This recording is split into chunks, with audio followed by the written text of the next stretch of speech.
다음 한 주는 그 고난 주간이 될 텐데요. 기도회가 있을 예정입니다. 담임 목사님이 담당하신다고 하니까 제가 걱정이 많이 되고 기도를 할 수밖에 없는데 여러분도 많이 기도해 주시면 좋겠습니다. 오늘 말씀은 누가복음 19장 28절에서 48절의 말씀 저와 여러분 함께 교독하겠습니다.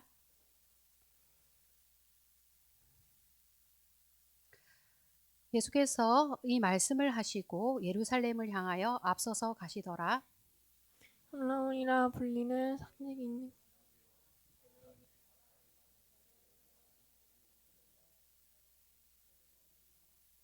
이르시되 너희는 맞은편 마을로 가라. 그리로 들어가면 아직 아무도 타보지 않은 나귀 새끼가 매어 있는 것을 보리니 풀어 끌고 오라. 만일 누가 너희에게 어찌하여 푸느냐 묻거든 말하기를 주가 쓰시겠다 하라 하시매.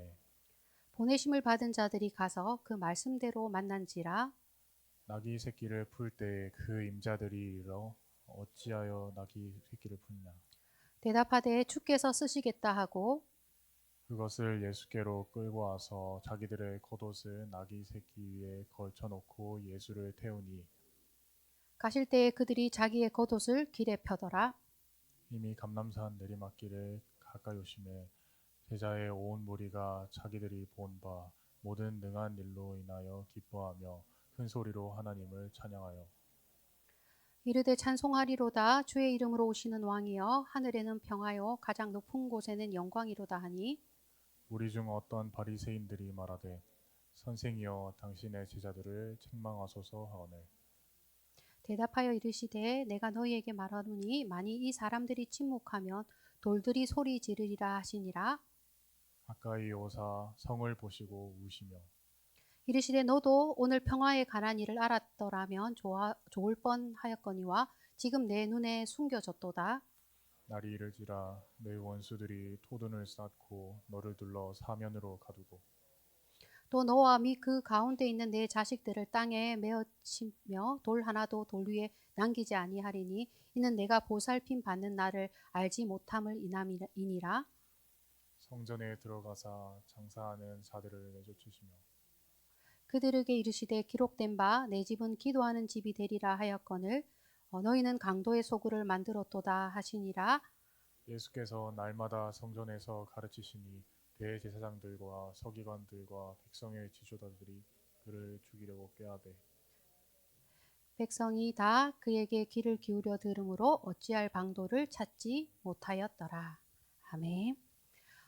28절 말씀에 예수께서 이 말씀을 하시고 예루살렘을 향하여 앞서서 가시더라라는 문장으로 오늘 말씀이 시작됐는데요. 누가복음의 저자 누가는 예수님이 갈릴리에서부터 예루살렘에 있는 그 길을 예수님이 어떻게 걸어갔는지에 대해서 그 9장에서부터 19장에 이르는 그 예수님의 행적을 예루살렘을 향하여 가는 여정이었다라고 기록하고 있습니다. 예루살렘을 향하여 오시는 그 길에 이사야의 예언처럼 가난한 자에게 복음이 전거되고 포로된 자에게 자유를, 눈먼 자를 다시 보게 하시고 눌린 자를 자유롭게 하시는 복음이 행하여졌고 예수님 안에서 하나님의 나라가 이미 현재적으로 임하여지고 있음을 보여주었습니다. 그리고 예수님께서 하나님의 아들이시며 그리스도이심을 그 비밀이 허락된 자들, 복 있는 자들에게는 들려지고 보여지고 또 그러한 자들을 통하여서 감사와 영광을 받으셨습니다.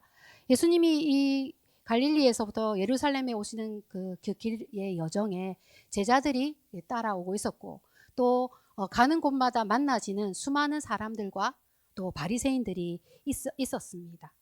그래 드디어 19장 28절에 이르러서는 이 여정이 끝나고 있음을 그리고 이제 곧 운명의 도시 예루살렘에 도착하실 것을 알려주는 그러한 말씀으로 시작하고 있는 것입니다. 오늘 제목을 예루살렘을 향하여라는 제목을 정하여 보았는데 제 개인적으로는 이 제목을 누가복음의 소제목으로 삼았으면 하는 그런 마음이 들었습니다. 정말 누가는 창고 구절 한번 보면요, 정말 많은 곳에서 예루살렘을 향해 가고 있다라는 말씀을 얘기해 주셨거든요. 준비한 PPT 화면이 있는데 한 2장 정도 되거든요. 한번 볼까요? 한 장 더 넘겨주면요.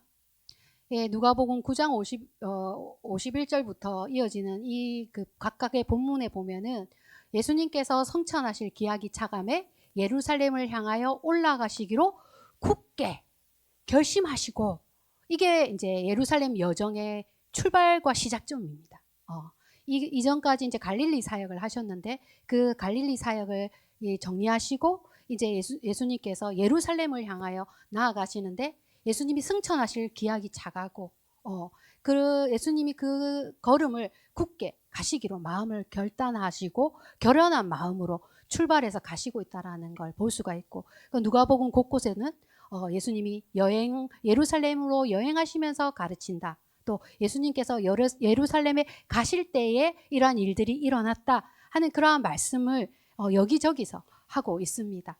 그리고 한 장 더 보면 예수님이 예루살렘에 올라가는 것이 인자에 대해서 예언된 모든 일들이 이루어지는 일들일 것이다 라는 그런 말씀을 해주시고 있었어요. 이 예루살렘을 향하여 나아가시는 이 장면을 저는 누가복음 18장 31절 34절의 배경 속에서 읽으면 그 느낌이 확 와닿거든요. 누가복음 18장 31절 34절에 보면요, 예수께서 12제자를 데리고 이르시되 보라, 우리가 예루살렘으로 올라가노니 선지자들을 통하여 기록된 모든 것이 인자에게 응하리라.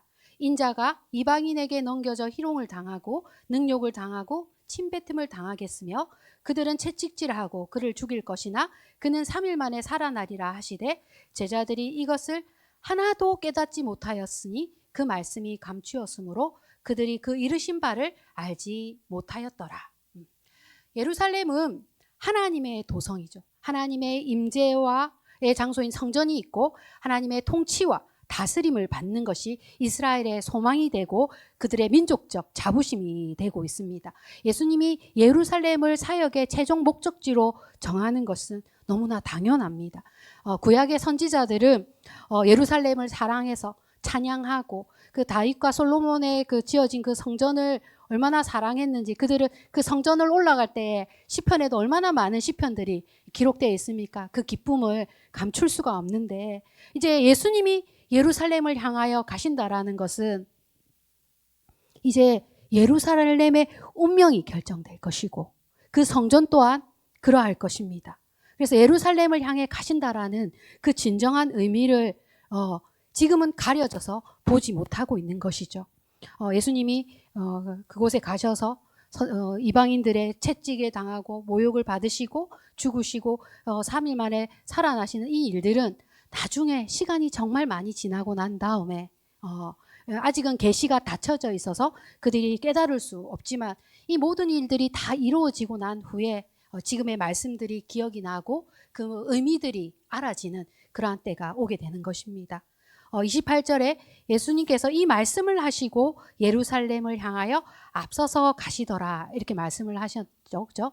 이 말씀을 하셨다라는 것도 오늘 본문을 이해하는데 중요한 배경이 되는 말씀이에요. 이 말씀은 어떤 말씀이냐면 그 장소는 여리고에 있는 삭개오의 집에서 그곳에 삭개오가 구원을 받아서 기뻐하는 잔치가 열리고 있었거든요. 그곳에 다른 무리들도 있고 바리새인들도 있고 예수님과 제자들도 있었습니다. 그때 그들에게 이 말씀을 하셨다는 것이죠. 열 문화 비유의 말씀을 해주신 건데 우리는 그 마태복음의 달란트 비유에 더 익숙한 것 같아요. 달란트 비유하면 다 아는데 열 문화 비유하면 사실 좀 잘 모르고 있는 것 같아요. 같은 뜻을 많이 담고 있지만 마태복음은 어떻게 시작을 하냐면 어떤 사람이 타국에 갈 때에 라고 하는 그런 상황을 설정했거든요. 그런데 열무나 비유는 왕위를 받으러 떠나는 왕으로 그 상황을 설정하고 있습니다. 12절에 보면요. 이르시되 어떤 기인이 왕위를 가지고 오려고 먼 나라로 갈 때에 이 12절의 이 말씀에 왕위를 받으러 가는 왕의 모습을 보여주고 있습니다. 근데 그 왕위를 떠날 때 열 문화를 가지고 종들에게 열 문화, 다섯 문화, 한 문화 이렇게 맡겨주는 그 이야기를 하고 있는 것이죠. 그런데 그 백성이 그를 미워하여서 우리는 이 사람이 우리의 왕 되심을 원하지 않는다 하는 그런 말씀을 하고 있는 것이 이 열무나 비유 속의 이야기거든요. 왕위를 받으러 떠나는 왕의 이미지는 유대인들에게 익숙한 이미지고 연상하여 떠오르는 사건과 상황이 있어요. 로마가 많은 나라를 식민지로 했잖아요. 그럼 식민지가 된 나라들은 자신들의 왕을 세울 때 로마에 가서 허락을 받고 왕위를 얻어서 돌아와야 하는 그런 상황이 그들에게는 자연스럽게 이해가 됩니다.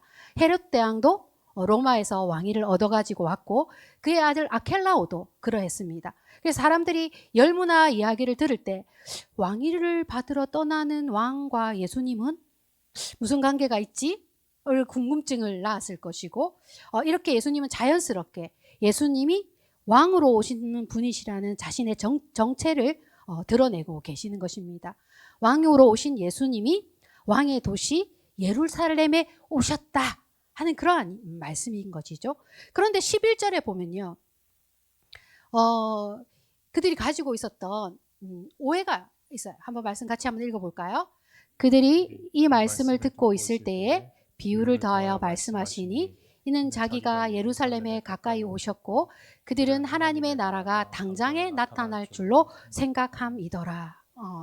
예수님은 다 알고 계시죠. 그들이 지금 무슨 생각을 하고 어떠한 기대에 부풀러 있는지 유대인들에게는 메시아에 대한 그릇된 환상을 가지고 있었습니다. 유대인들에게 로마의 그 식민지에서 살아가는 것은 괴롭고 싫은 일이잖아요. 우리가 일본의 식민지로 살았던 것이 끔찍한 일이듯이 유대인들 역시 로마의 그 식민 지배를 벗어나서 자유로운 독립국이 되고자 하는 열망이 있었습니다. 로마가 수많은 전쟁과 폭력으로 로마의 평화를 이루어냈습니다. 그렇기 때문에 유대인들도 자신들이 독립하려면 전쟁을 통해서 그 일들이 이루어질 것인데 자신들은 그 다윗 왕같이 그 이방 나라들을 무찌르고 승리하여서 자신들을 괴롭게 했던 강대국에게 그 핍박받은 서름을 울분을 씻어내주는 그런 메시아를 고대하고 있었던 것입니다. 이 구약의 성경에 보면 이 메시아에 대한 말씀이 있고 그 메시아가 평화를 가져오시는 분이라고 했을 때 그 의미는 사실 성경적으로 전혀 다른 의미인데 유대인들은 자신들의 열망을 거기에다가 더하여 막 담고 있는 것이죠. 이러한 것을 너무나 잘 아시는 예수님께서 이것을 배경 삼아서 열무나 비유를 말씀하셨을 때에 즉각적으로 왕위의 즉위식이 이루어지는 것이 아니고 즉각적으로 로마와의 전쟁을 통해서 이루어지시는 것이 아니라는 이야기를 왕이 멀리 떠나 왜 떠나시지 이런 생각을 할 것이잖아요. 그죠? 그랬을 때 그들의 기대에 혼란을 넣어주고 그들의 흥분을 가라앉혀 주시고 있었던 비유가 사실 열무나 비유였습니다.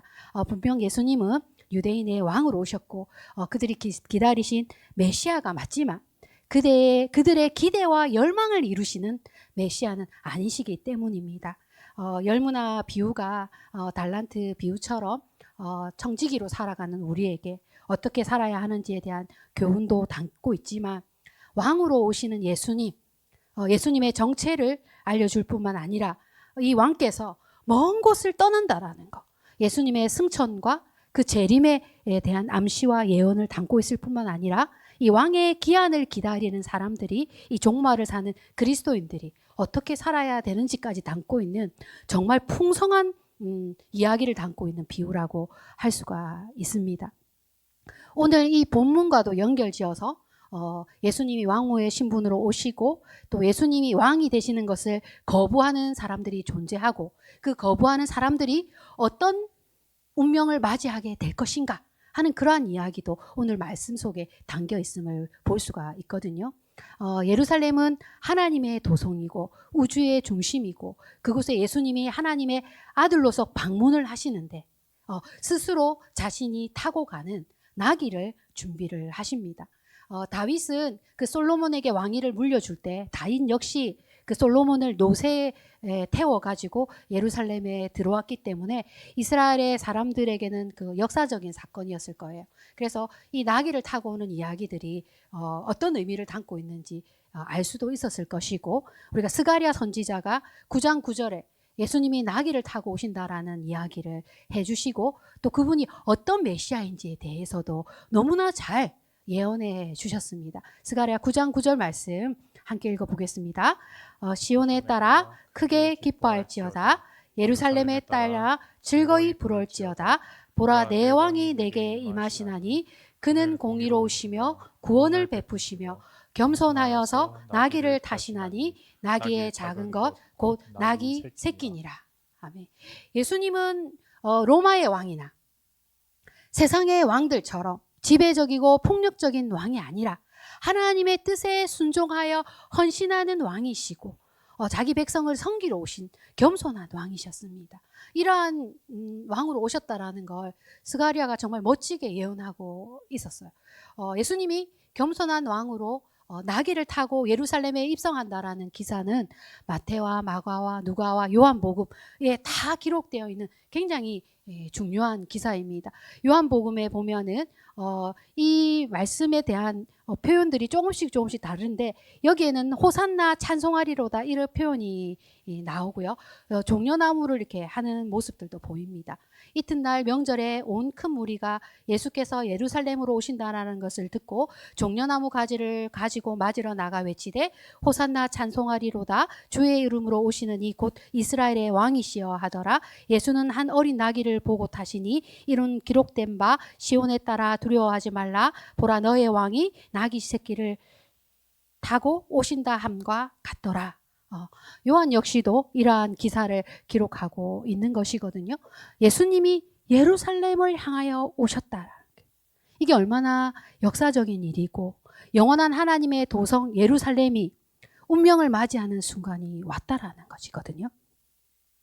이제 이 나귀를 준비하는 과정에서 제자들과 나귀의 그 임자 주인들이 신비로운 체험을 하게 될 것입니다.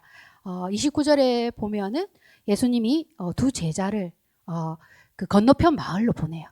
그리고 아무도 타지 않는 나귀 새끼가 매어 있을 텐데 그것을 끌어서 오라라고 이야기를 하시는 것이죠. 아직 가보지 않은 곳에 대해서 그 사정을 훤히 다 알고 나귀가 매어 있는 위치라든지 아직 한 번도 타지 않았다라는 것을 알고 계시고 또 주인이 순순히 내어줄 것을 알고 있습니다. 이어지는 말씀에 보면 31절에 보면 만일 그들이 왜 이걸 달라고 하느냐라고 하며 주가 쓰시겠다라고 말하라고 얘기를 했고 그렇게 말했을 때 정말 그 나귀를 풀어서 주게 됩니다. 왕이 요구하면 백성이 내어주는 행위가 자연스럽듯이 이게 주가 쓰시겠다라는 한마디면 충분하였습니다. 우리에게 주신 것이 모두 주님의 것이라고 우리는 고백하고 있습니다. 언제든지 주님께서 쓰시고자 하실 때에 내어드릴 준비가 되어 있다면 얼마나 좋을까 하는 마음이 들고 주님이 쓰시겠다고 하시는 것이 나에게 있다는 것도 참으로 감사한 마음이 듭니다.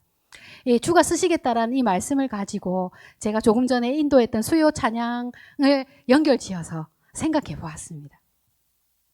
어릴 적 초등학교 시절에 제 꿈이 가수였습니다. 가수가 되고 노래 부르는 걸 얼마나 좋아했는지 하루 종일 노래를 막 부르고 했는데 그 청소년의 시기에 주제 파악을 하게 되는 그런 심한 상처가 좀 있었습니다. 그리고 나서는 이제 앞에 나가지고 노래 부르는 것을 별로 좋아하지 않았고 지난 사역의 10년의 사역들을 되돌아보아도 찬양 인도하는 일을 자원하여 맡거나 그러지 않았습니다. 근데 이제 목사님이 가정에 너무나 큰 어려움이 생겼고 아이들도 얼마나 정신이 없고 마음이 어려울까 하는 생각에 제가 너희들도 좀 쉬어라. 내가 당분간 내가 해줄게. 뭐 이렇게 하면서 시작된 이제 찬양 인도죠, 그죠? 50대 중반의 아줌마가 호흡도 딸리는데 이 찬양을 하는데 뜻밖에도 그 청소년부 아이들과 그 찬양 연습하는 시간이 너무 좋은 거예요. 그건 제가 미처 생각하지 못했던 즐거움인 것이죠. 이제 나이가 들어서 하면 얼마나 더 할 수 있겠습니까? 이제 더 하고 싶어도 이제 할 수 없는 그런 시점에 와지니까 하는 말인데 지금 할 수 있을 때 할 수 있는 거. 주께서 쓰시고자 하실 때 내어드렸는 거. 그게 얼마나 중요한 것이었던가 하는 이제는 이제 할 수 없는 게 더 많아지고 그런 마음이 많이 들거든요. 주가 쓰시겠다고 해야 할 때 순종해야지 하는 그 마음을 먹은 것도 참으로 감사한 일이고, 내가 그런 마음으로 했을 때 뜻밖의 기쁨과 즐거움을 발견한 것도 참으로 기쁜 일입니다. 오늘 나귀의 그 임자라고 하니까 자꾸 이상한 나귀의 주인들이 보여준 반응이나 제자들이 정말 묻고 따지지도 않고 그냥 순종하는 모습을 보면서 이제 제자들이 순종하는 게 자연스럽다. 이 훨씬 순종이 쉬워지고 즐거워지고 있구나 하는 그런 것들을 알게 되는데, 순종을 하면 그 후에 알아지는 것들이 있다. 그 얻어지는 것들을 은혜와 감사를 발견함에 되면 순종의 기쁨과 감사를 발견한 사람들이 더 자주 기쁘게 헌신하는 것을 우리는 주변에서 볼 수 있게 됩니다. 나귀의 그 주인들이 주께서 쓰시겠다 할 때 당연히 내어드리는 것처럼 우리가 가진 것에 있어서 주님이 쓰시겠다고 할 때에 당연한 것이 되고 망설임과 주저함이 없다면 얼마나 좋을까. 오늘 이 이야기 속에서 그러한 묵상을 해보았습니다. 35절 36절에 보면은 제자들은 나귀를 끌고 예수님으로 나올 때에 자신들의 겉옷을 나귀 새끼 위에 걸쳐놓고 이렇게 오죠. 그리고 그 오시는 그 감람산에서 예루살렘으로 가는 길은 내리막이고 또 예루살렘은 오르막이거든요. 그렇게 오시는 그러한 길에서 사람들이 종려나무 가지를 흔들고 호산나 호산나 외치기도 하고, 또 어떤 사람들은 겉옷을 막 깔고 하는 것은 자연스러운 왕을 모시는 자들의 모습입니다. 이것은 예후가 왕으로 등극할 때에도 이러한 모습이 성경에 기록되어 있습니다.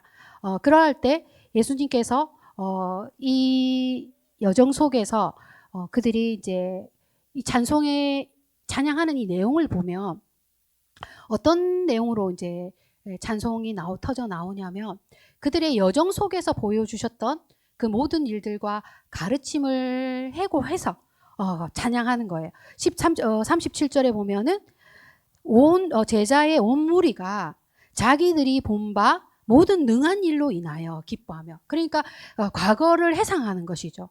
지금까지 자신들이 오면서 겪었던 그 모든 일들 속에 그 능한 일들로 인하여서 기뻐하면서 큰 소리로 하나님을 찬양한 것이고, 그리고 찬송하리로다 주의 이름으로 오시는 왕이여 하늘에는 평화요 가장 높은 곳에서는 영광이다 라고 하는 것은 예수님의 사역을 통해서 이루어질 참 평화에 대한 성취와 그 영광에 대한 미래적인 예언도 함께 담고 있는 그러한 찬양입니다.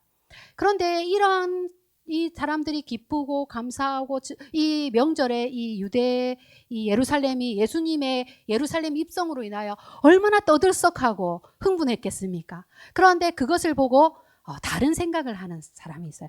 똑같은 예수님을 보고 똑같은 이 사건들을 보면서 전혀 다른 생각을 하는 사람이 있죠. 39절에 무리 중 어떤 바리새인들이 말하여 선생이여 당신의 제자들을 책망하소서 이렇게 말하는 것이죠. 그때 예수님께서 이렇게 말씀하시죠. 만약에 이들이 침묵하면 돌들이 소리 지를 것이다. 예수님께서 주님께 합당한 찬양과 환호성을 막지 않으셨고, 만약에 제자들이 외치지 않는다면 자연과 피조물들이 외칠 것이다 라고 말씀하신 거예요. 어떻게 똑같은 사람, 똑같은 사건을 보면서 어떻게 이렇게 전혀 다른 생각을 할 수 있는지에 대하여 오늘날 우리 지금 정치적 상황 속에서도 저는 참 많이 생각해 보게 되거든요. 똑같은 사람, 똑같은 사건을 보면서 정말 전혀 다른 사고를 하고 있잖아요. 지금 우리나라가. 정말 그러할 수가 있구나. 예루살렘에 예수님이 입성하실 때 정말 예수님이 왕으로 오신다라는 그 기대 속에서 예수님을 왕으로 바라본 그런 사람들이 있는가 하면 예수님이 왕이 되는 것이 싫고 거절하고 거부하는 사람들이 있었던 것입니다. 이러한 엇갈린 반응이 엇갈린 운명으로 이어질 것입니다. 예수님이 왕으로 오신 것을 거부하고 예수님이 통치하시는 세상에서 살기를 원치 않은 자들에게는 심판이 있을 것입니다. 이들의 운명 역시 예루살렘의 운명과 별반 다르지 않을 것입니다. 예수님은 예루살렘에 가까이 오셨을 때에 우셨죠. 사람들은 기뻐서 막 환호성을 외치고 있는데 너무나 대조적인 모습으로 예수님은 울고 계셨어요. 가까이 오사 성을 보시며 오시되 이르시되 너는, 이 예루살렘을 말하는 것이죠. 예루살렘아, 너가 오늘 평화에 관한 일, 내가 가지고 온 이 평화에 대해서 알았더라면 좋았을 뻔했다. 그러나 너의 눈 속에 지금 숨겨져 있구나. 날이 이를 것이다. 그때 너희 원수에 의해서 둘러싸여지고 돌 위에 돌 하나도 남겨지지 않을 것이다. 너가 하나님의 보살핌에 대한 이 날을, 예수님 안에서 이루어지는 이 보살핌과 이 은혜들을 알지 못했고 알기를 원치 않았다 하는 그러한 말씀을 하시면서 예루살렘을 보고 오셨습니다. 예루살렘을 이 이스라엘이 얼마나 사랑했는지, 그리고 주님이 또 얼마나 사랑하셨는지 시편 122편의 말씀을 하나 찾아왔습니다. 이스라엘의 그 예루살렘에 대한 사랑이 얼마나 대단했는지 여러분께서 한번 읽어주시겠습니까? 사람이 내게 말하기를 여호와의 집에 올라가자. 탈 때 내가 기뻐하였도다. 예루살렘아, 우리 발이 내 성문 안에 섰도다. 예루살렘아, 너는 잘 짜여진 성읍과 같이 건설되었도다. 지파들 곧 여호와의 지파들이 여호와의 이름에 감사하려고 이스라엘의 전례대로 그리로 올라가는도다. 거기에 심판의 보좌를 두었으니 곧 다윗의 집의 보좌로다. 예루살렘을 위하여 평안을 구하라. 예루살렘을 사랑하는 자는 형통하리로다. 내 성 안에 있는 평안이 있고 내 궁중에는 형통함이 있을지어다. 내가 내 형제와 친구를 위하여 이제 말하니니 내 가운데에 평안이 있을지어다. 여호와 우리 하나님의 집을 위하여 내가 너를 위하여 복을 구하리로다. 예루살렘은 그 성의 주인이 오셨는데 그 성의 주인을 알아보지 못하죠. 하나님의 도성에 하나님의 아들이 오셨는데 그분의 방문을 알지도 못하고 거절하고 성문 밖으로 내어 쫓을 것입니다. 예수님이 성문 밖에 내쫓겨져서 십자가에 못 박혀질 것이고 그분을 죽일 것입니다. 로마가 가져온 그 거짓 평화를 그들이 사랑했어요. 그리고 세상적 의미에서의 평화, 그러니까 전쟁이 그치고 그들이 살기 좋아지는 그러한 평화로 하나님이 가져오시는 평화에 대해서 잘 이해하지 못했어요.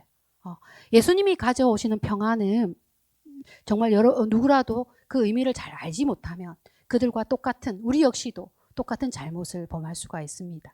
예수님이 가져오시는 평화는 하나님과 사람 사이에 깨어진 관계를 회복하는 평화이고 하나님의 통치가 이루어지는 평화이고 하나님과 회복된 관계 안에서 주어지는 참 안식과 평안을 누리는 평화이고 아무도 깨트리거나 파괴할 수 없는 영원한 평화인 것입니다. 예수님이 인류를 구원하는 평화의 왕으로 오셨는데 자기 땅에 왔지만 자기 백성들이 영접하지 않았던 것입니다. 요한복음 1장 10절 11절 그가 세상에 계셨으며 세상은 그로 말미암아 지은 바 되었으되 세상이 그를 알지 못하고 자기 땅에 오매 자기 백성이 영접하지 아니하였으나 자기의 왕이 오셨음에도 불구하고 눈이 멀어서 보지 못하고 환영하지 않는 예루살렘의 운명은 어떻게 될까? 돌 위에 돌 하나도 남지 않고 AD 70년에 예루살렘은 파괴될 것이고 그날 유대인들은 절망하고 고통 속에서 울부짖게 될 것입니다. 예수님은 미래를 아시고 그 예루살렘의 운명을 보시고 오셨던 것이죠. 이러한 예루살렘의 운명을 결정지은 것은 바로 성전 때문에 그렇습니다. 45절, 48절에 보면 예수님이 그 성전에 들어가서 장사하는 자들을 내어 쫓고 내 집은 기도하는 집이라 너희가 강도의 소굴을 만들었다라고 말씀하시면서 성전을 정화하시는 일이 있었고 그리고 그렇게 하신 이후에 날마다 성전에서 이제 말씀을 가르치시는 일들이 누가복음 19장 이후로 이어지게 되는 그 본문들이거든요. 이 성전이 자신의 본연의 역할과 기능을 잃어버린 것이죠. 그 순기능이 사라진 거예요. 부패와 타락을 향해서 걸어온 결과이고 이러한 부패와 타락을 이끈 장본인이 종교 지도자들이었다는 것이에요. 그들의 탐욕과 위선과 집착이 자기 스스로의 정체성을 무너뜨렸을 뿐만 아니라 성전을 무너뜨리고 또 성도들을 잘못된 방향으로 이끌어왔기 때문에 세상적으로도 비난을 받게 되는 것입니다. 성전의 순기능이 무엇입니까? 내 집은 기도하는 집이라. 죄인들이 회개하고 심령이 가난한 자들이 오직 주님 하나님만을 소망하고 하나님의 은혜를 받는 성전이 되어야 할 텐데 그러한 것들을 잊어버리고 살았기 때문에 이제 예수님에 의해서 성전은 새롭게 될 것입니다. 사랑하는 우리 미라클 가족 여러분, 예수님이 어떤 메시아인가에 대해서 알고 따라가고 있는 것인지, 여러분은 예수님을 향하여 어떤 기대를 가지고 예수님을 따르고 있는 것인지, 혹 기적과 치유만을 바라고 따라가고 있다면 혹 실망하게 되실지도 모릅니다. 평안과 기쁨을 위하여 따라가고 있다면 혹 당황하게 되실지도 모릅니다. 예수님이 가지고 오시는 평화에 관한 것이 세상적인 그 평화의 개념으로 바라보면 전혀 이해할 수가 없을 것입니다. 많은 이들의 눈에 가려져 있었고 들어도 깨닫지 못했습니다. 예수님을 바라보면서 서로 다른 기대를 가지고 서로 다른 오해를 하면서 예수님을 따라가고 있었던 무리들과 바리새인들이 있었듯이 오늘날 우리도 주님께서 눈을 열어서 보여주시지 않고 은혜를 베푸시지 않으며 전혀 다른 목적과 방향으로 나아가게 될 것입니다. 예수님께서 예루살렘을 향해서 앞서서 나아가셨듯이 우리 역시 예수님을 따라가는 제자들이 되기를 원하고 새 성전이 되시는 예수님 안에서 우리가 서로 새 성전의 돌들로 지어져 갈 것입니다. 진정한 샬롬을 누리는 주의 백성들이 되어서 이 땅에서 참된 평화를 얻는 놀라운 은혜를 누리는 여러분들이 되시기를 진심으로 축복합니다. 네, 기도드리겠습니다. 사랑하는 하나님 아버지, 먼저 우리에게 손을 내미시고 먼저 우리를 사랑하시며 영원한 죽음과 사망을 향하여 나아가는 저희의 발걸음을 붙들어 세우시고 하나님의 나라, 영원한 성 예루살렘에 거하게 하시는 은혜 감사합니다. 나귀를 타시고 예루살렘으로 들어오신 예수님이 온 인류를 구원하시기 위하여 어떠한 헌신을 하시는지 우리는 잘 알고 있습니다. 주님이 흘리신 눈물을 기억하기를 원하고 성전을 깨끗이 하시던 모습을 기억하기를 원합니다. 우리에게 주신 너무나 소중한 구원을 감사하고 주님 안에서 새롭게 지어져 가는 성전이 되고 그 감격과 기쁨이 마르지 않는 샘처럼 흘러 넘치기를 원합니다. 우리의 영혼을 깨끗하게 정화되고 우리의 몸도 건강해지고 우리의 마음도 더욱 은혜와 자비로 부요하여져서 세상이 우리의 모습 속에서 예수를 발견할 수 있도록 은혜를 주시옵소서. 이 모든 말씀 우리 주 예수 그리스도 이름으로 기도드립니다. 아멘.